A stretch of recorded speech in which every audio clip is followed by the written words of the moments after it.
안녕하세요. 건설 전문 변호사 송강남입니다. 오늘은 건설 용역에 있어서 계약서가 없는 경우에 이것이 어떻게 처리되는지에 대해서 살펴보도록 하겠습니다.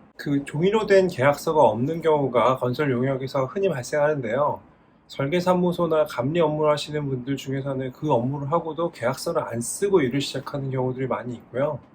시공사 같은 경우에는 처음에 시작할 때는 계약서를 쓰는 경우가 있고, 근데 중간에 이제 설계 변경이 됐을 때, 설계 변경이 되면은 사실은 추가 용역에 대해서도 계약서를 써야 되는데, 그걸 쓰지 않고 그냥 진행하는 경우들이 많이 있습니다.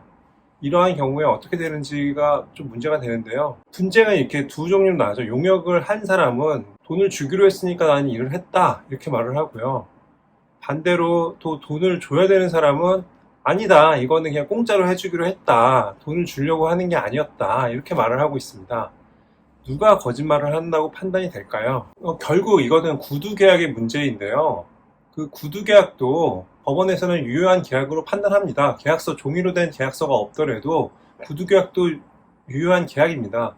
하지만 구두계약 같은 경우에는 증거가 명확하지가 않기 때문에 이것은 입증 책임의 문제로 돌아갑니다. 입증 책임이라고 하는 것은 법원이 사실이 관계가 불분명할 때, 증거가 없을 때 누구가 그 불이익을 얻냐의 문제인데요. 결국에는 입증이 되지 않는 경우에는 돈을 받아야 되는 사람이 불이익을 받게 됩니다. 그렇기 때문에 적극적으로 그 돈을 받아야 되는 그 건설 용역업자가 이것을 입증해야 합니다. 하지만 그 재판부에서는 통상적으로 사람들이 돈을 받지 않고 일을 한다는 걸 비정상적인 상황이라고 생각을 하고 있습니다. 그렇기 때문에 기본적으로 공짜로 일을 하지 않기 때문에 뭔가 일을 했으면 대가를 주는 게 당연하다, 이렇게 보는 경우가 많습니다.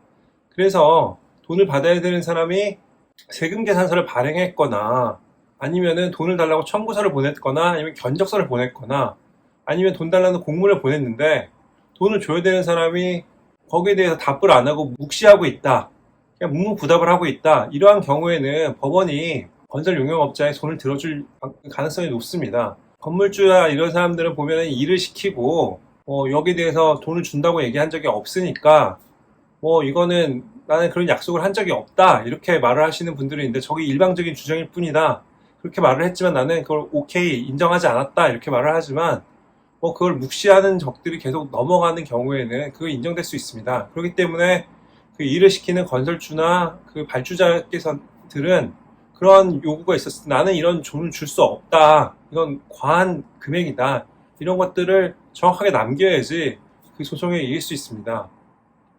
그리고 우선은 설계 변경이 되거나 추가 공사가 되는 경우에 보면은 먼저 일이 이루어지는 경우가 있습니다. 그 대가가 정해지지 않고요. 그래서 대가는 나중에 정하기로 하고, 이렇게 상황 현장에서 이렇게 이루어지는 일들이 많은데요. 결국에는 그런 대가가 정해지지 않았다면 대가를 안 줘도 되는 것이 아니라 대가는 줘야 되는 것이고요. 그렇지만 그 대가가 정해지지 않았기 때문에 법원에서는 이게 통상적으로 받아야 되는 대가가 얼마인지를 정하게 되는데, 이것은 법원 감정을 통해서 정해지는 경우가 많습니다. 자, 지금까지 송강남 변호사였습니다. 감사합니다.